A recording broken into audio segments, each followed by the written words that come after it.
ಎಲ್ಲರಿಗೂ ನಮಸ್ಕಾರ. Welcome to crochet by Inchara. ನೀವು ಕ್ರೋಶೆಗೆ ಬಿಗಿನರ್ ಆಗಿದ್ರೆ ಅಥವಾ ಇವಾಗ ಕಲಿಯಕ್ಕೆ ಸ್ಟಾರ್ಟ್ ಮಾಡಿದ್ರೆ then this video is for you. Initial ಆಗಿ ಕ್ರೋಶೆ ಸ್ಟಾರ್ಟ್ ಮಾಡಬೇಕಾದ್ರೆ ನಮಗೆ ಬೇಕಾಗಿರೋದು ಎರಡೇ ವಸ್ತು, ಒಂದು ದಾರ ಹಾಗೆ ಇನ್ನೊಂದು ಕ್ರೋಶೆ ಹುಕ್ಸ್.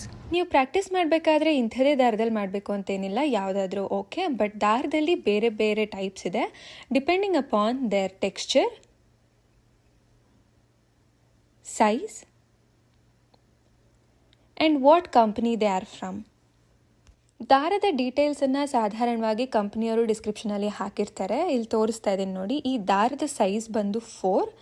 ಹಾಗೆ ಇಲ್ಲಿ ಯಾವ ಹುಕ್ನ ಯೂಸ್ ಮಾಡಬೇಕಂತಲೂ ಮೆನ್ಷನ್ ಮಾಡಿರ್ತಾರೆ. ಇಲ್ಲಿ 5.5 mm ಯೂಸ್ ಮಾಡಿ ಅಂತ ಹಾಕಿದ್ದಾರೆ. ನೀವು ಕ್ರೋಶೆಗೆ ಬಿಗಿನರ್ ಆಗಿದ್ದರೆ ನಾನು ರೆಕಮೆಂಡ್ ಮಾಡೋದು ಹುಕ್ ಸೈಜ್ನ 4 ಅಥವಾ 5 mm ಇಂದ ಸ್ಟಾರ್ಟ್ ಮಾಡಿ, ಹಾಗೆ ದಾರದ ಸೈಜ್ನು 4 mm ಇಟ್ಕೊಳ್ಳಿ. ನಾನು ಆವಾಗಲೇ ಹೇಳ್ದಾಗೆ ದಾರದಲ್ಲಿ ಬೇರೆ ಬೇರೆ ಥರ ಇರುತ್ತೆ depending upon the size, texture and company. ಇದು ಬೇರೆ ಕಂಪ್ನಿದು, ಇದ್ರ ಸೈಜ್ ಬಂದು 3. ಹಾಗೆ ಇಲ್ಲಿ 5 mm ಹುಕ್ನ ಯೂಸ್ ಮಾಡಿ ಅಂತ ಮೆನ್ಷನ್ ಮಾಡಿದ್ದಾರೆ. ನೀವು ಅಕಾರ್ಡಿಂಗ್ಲಿ ಪ್ರಾಜೆಕ್ಟ್ ಯಾವ್ದು ಮಾಡ್ತಿದ್ದೀರೋ ಅದ್ರ ಮೇಲೆ ಹುಕ್ನ ಸೆಲೆಕ್ಟ್ ಮಾಡ್ಕೊಳ್ಳಿ. ಹೇಗೆ ದಾರದಲ್ಲಿ ಡಿಫ್ರೆಂಟ್ ಟೈಪ್ಸ್ ಇದೆಯೋ ಹಾಗೆ ಹುಕ್ಕಲ್ಲೂ ಕೂಡ ಡಿಫ್ರೆಂಟ್ ಸೈಜಸ್ ಇದೆ. ಈ ಡಿಫ್ರೆಂಟ್ ಸೈಜಸ್ ಏನಕ್ಕಿರೋದು ಅಂತಂದರೆ ಡಿಫ್ರೆಂಟ್ ಟೈಪ್ಸ್ ಆಫ್ ಥ್ರೆಡ್ನ ಫಿಟ್ ಆಗಲಿ ಅಂತ. So 5.5 mm, 4 mm, 10 mm. So ದೊಡ್ಡ ದಾರ ಆಗಿದ್ರೆ 10 mm ಆ ಥರ ಇರುತ್ತೆ. ಚಿಕ್ಕದಾಗಿದ್ರೆ from 2.5 to 4 mm, 5 mm, 5.5 mm ತನಕನೂ ಯೂಸ್ ಮಾಡ್ಕೊಬೋದು.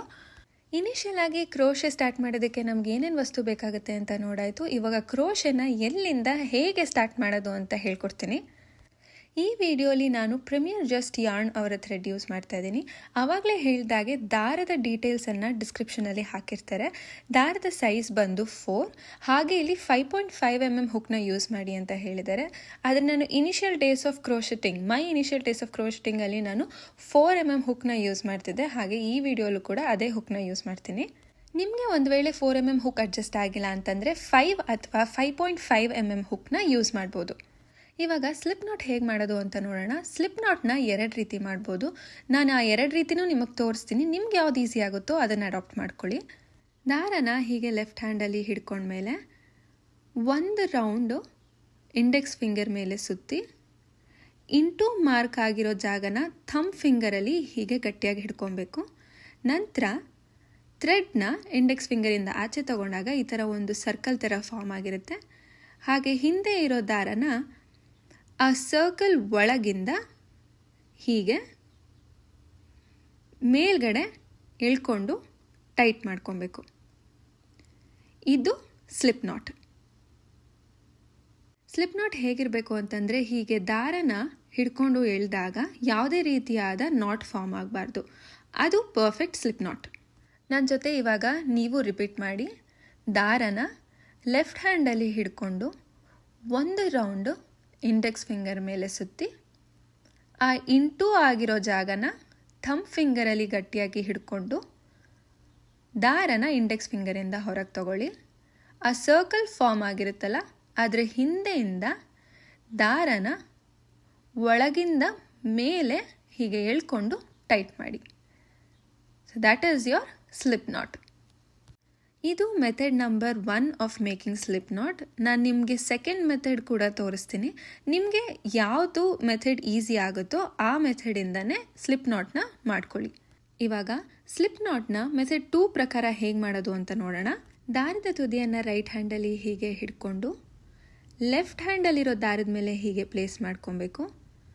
ಆ 2 ದಾರ ಮೀಟ್ ಆಗಿರೋ ಪಾಯಿಂಟನ್ನ ಲೆಫ್ಟ್ ಸೈಡ್ಗೆ ತಿರುಗಿಸಿ ಹೀಗೆ ದಾರದ ಮೇಲೆ ಪ್ಲೇಸ್ ಮಾಡಿ ಒಳಗಿಂದ ದಾರನ ಸರ್ಕಲ್ ಮುಖಾಂತರ ಮೇಲೆ ಎಳ್ಕೊಂಡು ಟೈಟ್ ಮಾಡ್ಕೊಬೇಕು. ಸೊ ಇದು method 2 of making slip knot. ಇದು ಕೂಡ ತುಂಬ ಈಸಿನೇ. ಇದರಲ್ಲೂ ರಿಸಲ್ಟ್ಸ್ ಸೇಮೇ ಇರುತ್ತೆ. ನೀವು ಫ್ರೀ ಎಂಡ್ ಆಫ್ ದ ಥ್ರೆಡ್ನ ಹಿಡ್ಕೊಂಡು ಹೀಗೆ ಎಳೆದ್ರೆ ಯಾವ ನಾಟು ಕೂಡ ಫಾರ್ಮ್ ಆಗಲ್ಲ. ನಿಮಗೆ ಈ 2 ಮೆಥಡಲ್ಲಿ ಯಾವ ಮೆಥಡ್ ತುಂಬ ಈಸಿ ಅನಿಸ್ತು ಗೋಯಿಂಗ್ ಫಾರ್ವರ್ಡ್ ಸ್ಲಿಪ್ ನಾಟ್ ಮಾಡೋದಕ್ಕೆ ಆ ಮೆಥಡ್ನ ಯೂಸ್ ಮಾಡ್ಕೊಳ್ಳಿ. ಒಂದು ಸರಿ ಸ್ಲಿಪ್ ನಾಟ್ ಮಾಡ್ಕೊಂಡ್ಮೇಲೆ ಆ ಸ್ಲಿಪ್ ನಾಟ್ನ ಸೈಜು ಹುಕ್ಗೆ ಕರೆಕ್ಟಾಗಿ ಫಿಟ್ ಆಗಬೇಕು. ಐದರ್ ಸೈಡ್ಸ್ ಆಫ್ ದ ಥ್ರೆಡ್ನ ಹಿಡ್ಕೊಂಡು ಹೀಗೆ ಪುಲ್ ಮಾಡಿದ್ರೆ ನಾವು ಸ್ಲಿಪ್ ನಾಟ್ನ ಹುಕ್ಕಿಗೆ ಅಡ್ಜಸ್ಟ್ ಮಾಡ್ಕೊಬೋದು. ಜಾಸ್ತಿ ಟೈಟ್ ಮಾಡ್ಕೊಬೇಡಿ, ಸ್ವಲ್ಪ ಗ್ಯಾಪ್ ಇರಲಿ ಹುಕ್ಕಿಗೂ ಮತ್ತು ಸ್ಲಿಪ್ ನಾಟ್ಗೂ, ಸೊ ದಟ್ ಅದ್ರ ಮೇಲೆ ಚೈನ್ನ ಡೆವಲಪ್ ಮಾಡೋದಕ್ಕೆ ಈಸಿ ಆಗ್ತಾ ಹೋಗುತ್ತೆ. ಸ್ಲಿಪ್ ನಾಟ್ನ ಹೇಗೆ ಮಾಡೋದು ಅಂತ ನೋಡಾಯಿತು. ಇವಾಗ ಸ್ಲಿಪ್ ನಾಟ್ನ ಯೂಸ್ ಮಾಡಿಕೊಂಡು ಫರ್ದರ್ ಚೈನ್ಸ್ನ ಹೇಗೆ ಡೆವಲಪ್ ಮಾಡೋದು ಅಂತ ನೋಡೋಣ. ಆದರೆ ಅದಕ್ಕೂ ಮುಂಚೆ ಹುಕ್ನ ಯಾವ ರೀತಿಯಾಗಿ ಹಿಡ್ಕೊಬೇಕು ಅಂತ ನಾನು ನಿಮ್ಗೆ ಹೇಳ್ಕೊಡ್ತೀನಿ. ನಾನು ಆವಾಗಲೇ ಹೇಳಿದಾಗೆ ಈ ವಿಡಿಯೋಲಿ 4mm ಹುಕ್ನ ಯೂಸ್ ಮಾಡ್ತೀನಿ. ಬೇಸಿಕಲಿ ಹುಕ್ನ 2 ರೀತಿಯಾಗಿ ಹಿಡ್ಕೊಬೋದು. ಫಸ್ಟ್ ಗ್ರಿಪ್ ಬಂದು ಪೆನ್ಸಿಲ್ ಗ್ರಿಪ್. ನೀವು ಹೇಗೆ ಪೆನ್ಸಿಲ್ ಅಥವಾ ಪೆನ್ ಹಿಡ್ಕೊಂಡು ಬರಿತೀರೋ ಅದೇ ರೀತಿಯಾಗಿ ಹುಕ್ನ ಹಿಡ್ಕೊಳ್ಳೋದು. ಎರಡನೇದು ಬಂದು ನೈಫ್ ಗ್ರಿಪ್. ಇದು ಕೂಡ ಹೆಸರು ಪ್ರಕಾರನೇ ಒಂದು ನೈಫ್ನ ಹೇಗೆ ಇಟ್ಕೋತೀವಿ ಅದೇ ಥರ ಇರುತ್ತೆ ಈ ಗ್ರಿಪ್ಪು. ನೀವು ಯಾವುದೇ ಕ್ರೋಶೆಟರ್ನ ಬೇಕಾದರೆ ನೋಡಿ, ಅವರು ಐದರ್ ನೈಫ್ ಗ್ರಿಪ್ ಯೂಸ್ ಮಾಡ್ತಾರೆ ಇಲ್ಲಾಂದರೆ ಪೆನ್ಸಿಲ್ ಗ್ರಿಪ್ ಯೂಸ್ ಮಾಡ್ತಾರೆ. ನಾನು ಪೆನ್ಸಿಲ್ ಗ್ರಿಪ್ನೇ ಉಪಯೋಗಿಸೋದು. ನನ್ನ ಎಲ್ಲ ವಿಡಿಯೋಲಿ ನೀವು ನೋಡ್ಬೋದು. I will be using pencil grip to do my crochet projects. So pencil grip ಬಗ್ಗೆ ಡೀಟೇಲ್ಡ್ ಆಗಿ ನಾನು ನಿಮ್ಗೆ ಹೇಳ್ತೀನಿ. ಆ flat surface is the grip point. Flat surface 2 ಕಡೆನೂ ಇರುತ್ತೆ. ಒಂದು ಫ್ಲ್ಯಾಟ್ ಸರ್ಫೇಸ್ನ ನಾವು ಮಿಡಲ್ ಫಿಂಗರ್ ಮೇಲೆ ಇಡ್ತೀವಿ, ಇನ್ನೊಂದು ಫ್ಲ್ಯಾಟ್ ಸರ್ಫೇಸ್ನ ಥಂಬ್ ಫಿಂಗರಲ್ಲಿ ಹಿಡ್ಕೊತೀವಿ ಗ್ರಿಪ್ ಆಗಿ. ಇಂಡೆಕ್ಸ್ ಫಿಂಗರ್ನ ಎಕ್ಸ್ಟ್ರಾ ಗ್ರಿಪ್ ಅಂತಲೇ ಹೇಳ್ಬೋದು. ಇವಾಗ ಥ್ರೆಡ್ ಮತ್ತು ಹುಕ್ನ ಕೋಆರ್ಡಿನೇಷನಲ್ಲಿ ಹೇಗೆ ಇಟ್ಕೊಳ್ಳೋದು ಅಂತ ತೋರಿಸ್ತೀನಿ. ಸ್ಲಿಪ್ ನಾಟ್ ಒಳಗೆ ಹುಕ್ ಹಾಕೊಂಡ್ಮೇಲೆ free end of the thread ಇದೆಯಲ್ಲ ಅದನ್ನು ರೈಟ್ ಹ್ಯಾಂಡ್ ಮಿಡಲ್ ಫಿಂಗರ್ ಮತ್ತು ರಿಂಗ್ ಫಿಂಗರ್ ಮಧ್ಯ ಹೀಗೆ ಗಟ್ಟಿಯಾಗಿ ಹಿಡ್ಕೊಬೇಕು. ಲೆಂದಿ ಸೈಡ್ ಆಫ್ ದ ಥ್ರೆಡ್ನ ಲೆಫ್ಟ್ ಹ್ಯಾಂಡ್ ಇಂಡೆಕ್ಸ್ ಫಿಂಗರ್ ಹಾಗೆ ಮಿಡಲ್ ಫಿಂಗರ್ ಮಧ್ಯ ಗಟ್ಟಿಯಾಗಿ ಹಿಡ್ಕೊಬೇಕು. ಇದು ಪೆನ್ಸಿಲ್ ಗ್ರಿಪ್. ನಿಮ್ಗೇನಾದರೂ ನೈಫ್ ಗ್ರಿಪ್ ಬೇಕು ಅಂತಂದರೆ ಅದನ್ನು ನಾನು ಶಾರ್ಟ್ಸಲ್ಲಿ ಹಾಕಿರ್ತೀನಿ, ನೀವು ಅದರಲ್ಲಿ ನೋಡ್ಕೊಂಡು ಪ್ರಾಕ್ಟೀಸ್ ಮಾಡಿ. ಇವಾಗ ಗ್ರಿಪ್ ಹೇಗೆ ಅಂತ ನೋಡಾಯಿತು, ಚೈನ್ ಹೇಗೆ ಮಾಡೋದು ಅಂತ ನೋಡೋಣ. ಹೀಗೆ ದಾರನ ಹುಕ್ ಮೇಲೆ ಹಾಕಿ left hand index finger and thumb finger ಸಪೋರ್ಟಿಂದ ಸ್ಲಿಪ್ ನಾಟ್ನ ಲೆಫ್ಟ್ ಹ್ಯಾಂಡ್ ಸೈಡ್ಗೆ ಇಳ್ಕೊಬೇಕು. ರೈಟ್ ಹ್ಯಾಂಡಿಂದ ಆ ದಾರನ ಸ್ಲಿಪ್ ನಾಟ್ ಮುಖಾಂತರ ರೈಟ್ ಸೈಡಿಗೆ ತೊಗೊಬೇಕು. So this is your first chain. Slip knot ಥರನೇ ಚೈನ್ ಕೂಡ ತುಂಬ ಈಸಿ. ಚೈನ್ ಸ್ಟಿಚ್ನ ಫೌಂಡೇಶನ್ ಆಫ್ ಕ್ರೋಶೆ ಅಂತಲೇ ಹೇಳ್ಬೋದು. ಬಿಕಾಸ್ ಇದ್ರ ಮೇಲೇ ನಾವು ಮೋಸ್ಟ್ ಆಫ್ ದ ಪ್ರಾಜೆಕ್ಟ್ಸ್ನ ಡೆವಲಪ್ ಮಾಡೋದು. ಸೊ ಹಾಗಾಗಿ ಇದನ್ನು ನಿಧಾನಕ್ಕೆ ಕರೆಕ್ಟಾಗಿ ಕಲ್ತ್ಕೊಳ್ಳಿ. ದಾರನ ಹುಕ್ ಮೇಲೆ ಸುತ್ತಿ ನಿಧಾನಕ್ಕೆ ಲೂಪಿಂದ ರೈಟ್ ಸೈಡ್ಗೆ ಹೀಗೆ ಮೇಲೆ ಇಳ್ಕೊಳ್ಳಿ. ಚೈನ್ನ ರಿಪಿಟೇಟಿವ್ ಆಗಿ ಪ್ರಾಕ್ಟೀಸ್ ಮಾಡ್ತಾ ಹೋಗಿ ನಿಮಗೆ ಪರ್ಫೆಕ್ಷನ್ ಬರೋ ತನಕ. ಚೈನ್ಸ್ ತುಂಬ ಲೂಸ್ ಆಗಿರಬಾರ್ದು, ಹಾಗೆ ತುಂಬ ಟೈಟು ಕೂಡ ಇರಬಾರ್ದು. ಬಿಕಾಸ್ ನಿಮಗೆ ಥ್ರೆಡ್ನ ಒಂದು ಎಂಡಿಂದ ಇನ್ನೊಂದು ಎಂಡಿಗೆ ತೊಗೊಂಬರೋದಕ್ಕೆ ಕಷ್ಟ ಆಗುತ್ತೆ. ಲೂಸ್ ಆದರೆ ಪ್ರಾಜೆಕ್ಟ್ಸಲ್ಲಿ ಗ್ಯಾಪ್ಸ್ ಜಾಸ್ತಿ ಕಾಣಿಸ್ತಾ ಹೋಗುತ್ತೆ. ಹಾಗಾಗಿ ನಿಮಗೆ ಚೈನ್ಸ್ ನಂಗೆ ಕರೆಕ್ಟಾಗಿ ಬರ್ತಿದೆ ಅನ್ನೋ ಕಾನ್ಫಿಡೆನ್ಸ್ ಬರೋ ತನಕ ಪ್ರಾಕ್ಟೀಸ್ ಮಾಡ್ತಾ ಹೋಗಿ. Try repeating few chains with me. Yarn over, pull it through the loop. So ನಿಮ್ಮ ಚೈನ್ಸು ಕೂಡ ಹೀಗೆ ಜಡೆ ಎಣ್ದಾಗ ಹೇಗಿರುತ್ತೋ ಹಾಗೆ ಕಾಣಿಸ್ಬೇಕು. ಜಾಸ್ತಿ ಗ್ಯಾಪ್ಸ್ ಇರಬಾರ್ದು, ಹಾಗೆ ಟೈಟ್ ಇರಬಾರ್ದು. ಸೊ ಅಕಸ್ಮಾತ್ ನೀವು ಒಂದು ವೇಳೆ ಟೈಟ್ ಮಾಡಿಕೊಂಡು ಚೈನ್ಸ್ ಮಾಡಿದ್ರೆ ನಿಮಗೆ ಹೇಗಿರುತ್ತೆ ಅಂತ ನಾನು ನಿಮಗೆ ತೋರಿಸ್ತೀನಿ. ಇವಾಗ ಪ್ರೀವಿಯಸ್ ಚೈನನ್ನು ಇವಾಗ ಟೈಟ್ ಮಾಡಿದ್ದೀನಿ. ಇವಾಗ ಚೈನ್ ಮಾಡ್ಕೊಳ್ಳೋದು ಎಷ್ಟು ಡಿಫಿಕಲ್ಟ್ ಆಗುತ್ತೆ ಅಂತ ನೋಡಿ. ಒಂದು ಎಂಡಿಂದ ಇನ್ನೊಂದು ಎಂಡ್ಗೆ ಹೇಳ್ಕೊಳ್ಳೋಕೆ ತುಂಬ ಕಷ್ಟ ಆಗುತ್ತೆ. ಆ್ಯಂಡ್ ಇದ್ರ ಮೇಲೆ ನಾವು ಪ್ರಾಜೆಕ್ಟ್ ಫರ್ದರ್ ಬಿಲ್ಡ್ ಮಾಡ್ತಾ ಹೋಗ್ತೀವಿ ಅಂತಂದರೆ ತುಂಬ ಕಷ್ಟ ಆಗುತ್ತೆ. ಸೊ ಅದಕ್ಕೆ ಚೈನ್ಸು ಪ್ರಾಪರ್ ಡಿಸ್ಟೆನ್ಸಲ್ಲಿ ಇರೋದು ತುಂಬ ಮುಖ್ಯ. ಚೈನ್ ಸ್ಟಿಚ್ ತುಂಬಾ easy. If you practise it for a day or 2 you will be able to get the stitch. So ಇವಾಗ ನನ್ನ ಜೊತೆ ಒಂದಷ್ಟು ಚೈನ್ ಸ್ಟಿಚ್ನ ಮಾಡ್ತಾ ಹೋಗಿ. Yarn over, pull it through the loop, yarn over, pull it through the loop, yarn over, pull it through the loop, yarn over and pull it through the loop. ಹೀಗೆ chain ಸ್ಟಿಚ್ನ practice ಮಾಡ್ತಾ ಹೋಗಿ. Slip knot ಮತ್ತು chain ಸ್ಟಿಚ್ನ ಹೇಗೆ ಮಾಡೋದು ಅಂತ ನೋಡಾಯಿತು. ಇದೆರಡೂ ನಾವು fundamentals or basics of crochet ಅಂತಲೇ ಹೇಳ್ಬೋದು. So on a over all view ನಿಮ್ಮ ಚೈನ್ ಸ್ಟಿಚ್ ಹೀಗೆ ಕಾಣಿಸ್ಬೇಕು. ನಾನು ಆವಾಗಲೇ ಹೇಳಿದಾಗೆ ಇದು ಒಳ್ಳೆ ಜಡೆ ಎಣ್ದಾಗ ಹೇಗೆ ಕಾಣಿಸುತ್ತೋ ಹಾಗಿರುತ್ತೆ. ಜಾಸ್ತಿ ಗ್ಯಾಪ್ಸ್ ಇಲ್ಲ, ಹಾಗೆ ಜಾಸ್ತಿ ಟೈಟು ಕೂಡ ಇಲ್ಲ. A perfect chain should look like this. ಇವಾಗ ನಾನು ನಿಮಗೆ ಬೇಸಿಕ್ ಸ್ಟಿಚಸ್ ಆಫ್ ಕ್ರೋಶೆ ಯಾವುದ್ಯಾವುದು ಅಂತ ಹೇಳ್ಕೊಡ್ತೀನಿ. There are actually 4. First one is single crochet, double crochet, half double crochet and triple crochet. ಈ ವಿಡಿಯೋಲಿ ಸಿಂಗಲ್ ಕ್ರೋಶೆ ಹೇಗೆ ಮಾಡೋದು ಅಂತ ನಾನು ನಿಮಗೆ ತೋರಿಸ್ಕೊಡ್ತೀನಿ. ಯೆಲ್ಲೋ ಯಾರ್ನಲ್ಲಿ ಸ್ಟಿಚಸ್ಸು ಡಿಸ್ಟಿಂಕ್ಟಾಗಿ ಕಾಣಿಸ್ತಾರಿಲ್ಲ, so I am switching it to the blue one. So ಬೇಗ ಒಂದಷ್ಟು ಚೈನ್ ಸ್ಟಿಚಸ್ನ ಮಾಡ್ಕೊಂಡು ಬರೋಣ.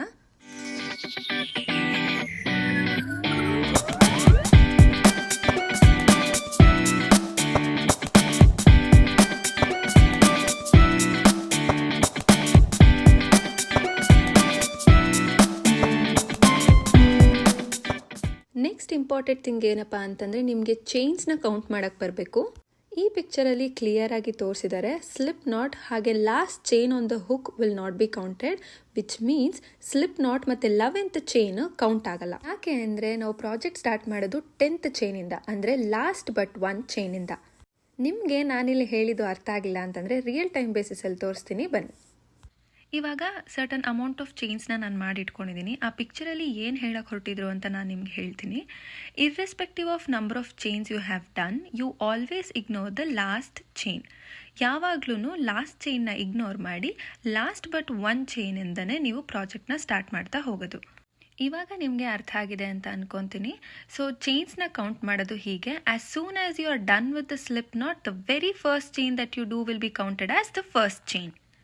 ಇವಾಗ ಚೈನ್ಸ್ ಕೌಂಟಿಂಗ್ ಆಯಿತು. ನೆಕ್ಸ್ಟ್ ಸಿಂಗಲ್ ಕ್ರೋಶೆ ಚೈನ್ಸ್ ಮೇಲೆ ಹೇಗೆ ಡೆವಲಪ್ ಮಾಡೋದು ಅಂತ ನೋಡೋಣ. ನಿಮಗೆ ಚೈನ್ಸು ಟಾಪಿಂದ ವಿ ಶೇಪಲ್ಲಿ ಕಾಣಿಸುತ್ತೆ. ಆ ವಿ ಶೇಪಿನ ಮಧ್ಯ ಭಾಗದಲ್ಲಿ ನಾವು ಯೂಶುವಲ್ ಆಗಿ ಸ್ಟಿಚಸ್ನ ಮಾಡ್ತಾ ಹೋಗೋದು. ಸೊ ಇಲ್ಲಿ ಕ್ಲಿಯರಾಗಿ ತೋರಿಸ್ತೀನಿ ನೋಡಿ. ಸೆಕೆಂಡ್ ಚೈನಿನ ಮಧ್ಯ ಭಾಗದಿಂದ we will start making our single crochet. ಇವಾಗ ವಾಪಸ್ ಹುಕ್ನ ಥ್ರೆಡ್ ಒಳಗೆ ಹಾಕೊಳ್ಳೋಣ. ನಾನು ಆಗಲೇ ಹೇಳ್ದ ಹಾಗೆ ಲಾಸ್ಟ್ ಚೈನಿನ ಇಗ್ನೋರ್ ಮಾಡಿ ಲಾಸ್ಟ್ ಬಟ್ 1 ಚೈನ್ ಒಳಗೆ ಹುಕ್ನ ಹೀಗೆ ಹಾಕೊಬೇಕು. ಹಾಕೊಂಡ ನಂತರ ಕೆಳಭಾಗದಲ್ಲಿರುವ ದಾರನ ಹುಕ್ ಮೇಲೆ 1 ರೌಂಡ್ ಹೀಗೆ ಸುತ್ತಿ 2ನೇ ಚೈನಿನ ಮಧ್ಯಭಾಗದಿಂದ ಮೇಲೆತ್ಕೊಬೇಕು. ಮೇಲೆ ಎಳ್ಕೊಂಡ ನಂತರ 2 ಲೂಪ್ ಇರುತ್ತೆ ನಿಮಗೆ ಹುಕ್ ಮೇಲೆ. ಹೀಗೆ 1 ರೌಂಡ್ ಮತ್ತೆ ಸುತ್ತಿ 2 ಲೂಪ್ ಮುಖಾಂತರ ಹೊರಗೆ ಎಳ್ಕೊಬೇಕು. ಇದು ಸಿಂಗಲ್ ಕ್ರೋಶೆ ಸ್ಟಿಚ್. ಈ ಸಿಂಗಲ್ ಕ್ರೋಶೆನ ಈಗ 1 ಚೈನನ್ನು ಮಿಸ್ ಮಾಡದಿರೋ ಹಾಗೆ ಎಲ್ಲ ಚೈನ್ಸಲ್ಲೂ ಮಾಡ್ಕೊಂಡು ಹೋಗೋಣ ಕೊನೆ ಚೈನ್ ಸಿಗೋವರೆಗೂ. ಈಗ 3ನೇ ಚೈನಿನ ಮಧ್ಯಭಾಗದಿಂದ ಹುಕ್ನ ಒಳಗೆ ಹಾಕ್ಕೊಂಡು ಮತ್ತೆ ದಾರನ ಕೆಳಗಡೆ 1 ರೌಂಡ್ ಸುತ್ತಿ ಮೇಲೆ ಎಳ್ಕೊಂಡು 2 ಲೂಪ್ ಇರುತ್ತೆ. ದಾರನ ಮತ್ತೆ 1 ರೌಂಡ್ ಹುಕ್ ಮೇಲೆ ಹಾಕಿ 2 ಲೂಪಿಂದ ಮೇಲೆ ಎಳ್ಕೊಬೇಕು. ನಿಮಗೆ ಈಗ ಸಿಂಗಲ್ ಕ್ರೋಶೆ ಹೇಗೆ ಮಾಡೋದು ಅಂತ ಒಂದು ಬೇಸಿಕ್ ಐಡಿಯಾ ಬಂದಿರುತ್ತೆ. ಎಲ್ಲ ಚೈನ್ಗೂ ಹೀಗೆ ಸಿಂಗಲ್ ಕ್ರೋಶೆ ಮಾಡ್ತಾ ಹೋಗಿ ಇನಿಷಿಯಲ್ ಆಗಿ ಬೇಸಿಕ್ ಸ್ಟಿಚಸ್ನ ಪ್ರಾಕ್ಟೀಸ್ ಮಾಡಬೇಕಾದ್ರೆ ಚೈನ್ ಲೆಂತ್ನ ಸ್ವಲ್ಪ ಜಾಸ್ತಿನೇ ಇಟ್ಕೊಳ್ಳಿ. ಆವಾಗ ನಿಮಗೆ ನಂಬರ್ ಆಫ್ ರಿಪಿಟೇಷನ್ಸ್ ಜಾಸ್ತಿ ಸಿಗುತ್ತೆ. ನಾವು repeat the stitch with me until we reach the end of the chain.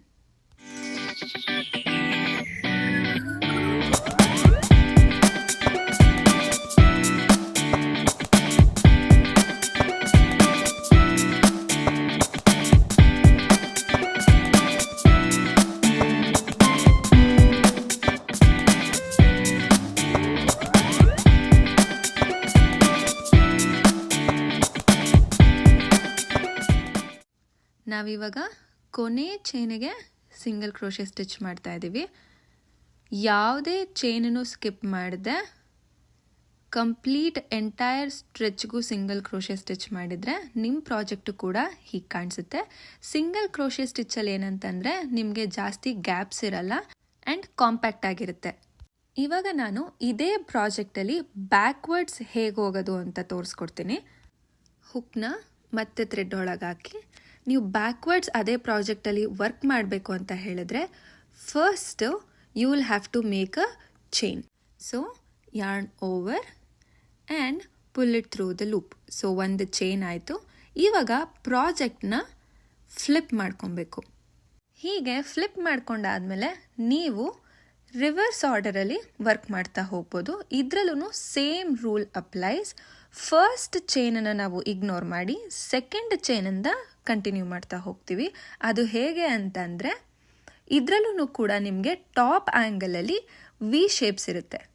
ಆ ವಿ ಶೇಪ್ಸ್ ಮಧ್ಯದಿಂದ ಅಲ್ಲ, ಆ ವಿ ಶೇಪ್ಸ್ ಕೆಳಗಿಂದ ನಾವು ಪ್ರಾಜೆಕ್ಟ್ಸ್ನ ಮಾಡ್ತಾ ಹೋಗ್ತೀವಿ. ಹೇಗಪ್ಪ ಅಂತಂದರೆ ಹುಕ್ನ ಆ ವಿ ಶೇಪ್ ಒಳಗೆ ಅಂತಂದರೆ ಕೆಳಗೆ ಹಾಕಿದ್ರೆ ಕಂಪ್ಲೀಟಾಗಿ ನಿಮಗೆ ವಿ ಶೇಪ್ ಮೇಲೆ ಕಾಣಿಸ್ಬೇಕು, ಹುಕ್ಕು ವಿ ಶೇಪ್ ಕೆಳಗೆ ಕಾಣಿಸ್ಬೇಕು. ಅಲ್ಲಿಂದ ನಾವು ಸಿಂಗಲ್ ಕ್ರೋಶೆನ ಮಾಡ್ತಾ ಹೋಗ್ತೀವಿ. ಇನಿಷಿಯಲ್ ಚೈನ್ಸ್ ಮೇಲೆ ಡೆವಲಪ್ ಮಾಡಿದ್ದು ರೋ 1. ಸೊ ರೋ 1 ಮೇಲೆ ಡೆವಲಪ್ ಮಾಡ್ತಾ ಹೋಗೋದು ನಿಮಗೆ ರೋ 2. ಓಕೆ, ಸೊ ಈಗ ರೋ 2 ಮಾಡ್ತಾ ಹೋಗೋಣ. ಆ ವಿ ಶೇಪಿನ ಕೆಳಭಾಗದಿಂದ ಹುಕ್ನ ಒಳಗೆ ಹಾಕಿ ಹೀಗೆ 1 ರೌಂಡ್ ಸುತ್ತಿ ಮೇಲೆ ತಗೊಂಡು 2 ಲೂಪ್ಸ್ ಇರುತ್ತೆ. ಮತ್ತೆ ದಾರನ ಸುತ್ತಿ 2 ಲೂಪಿಂದ ಮೇಲೆ ಎಳ್ಕೊಬೇಕು. ಇವಾಗ ನೀವು ಕೂಡ ನನ್ನ ಜೊತೆ ಸಿಂಗಲ್ ಕ್ರೋಶೆ ಮಾಡ್ತಾ ಹೋಗಿ until we reach the end of row 2.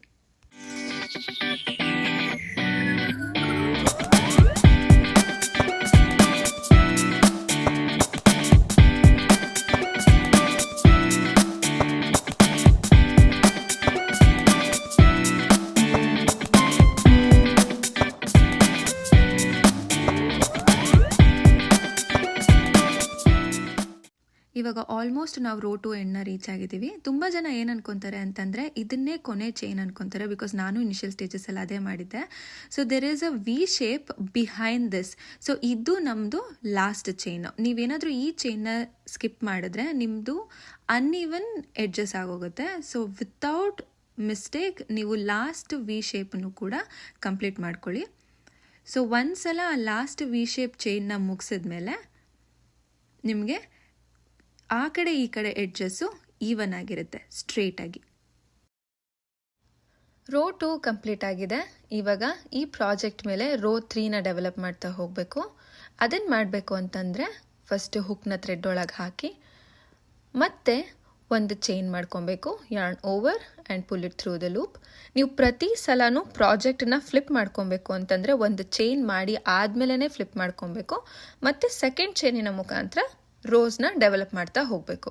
ಇವಾಗ ಮತ್ತಷ್ಟು ರೋಸ್ನ ಮಾಡಿ ನಾನು ನಿಮಗೆ ಫೈನಲ್ ಲುಕ್ ಸಿಂಗಲ್ ಕ್ರೋಶೆ ಹೇಗೆ ಕಾಣಿಸುತ್ತೆ ಅಂತ ತೋರಿಸ್ತೀನಿ.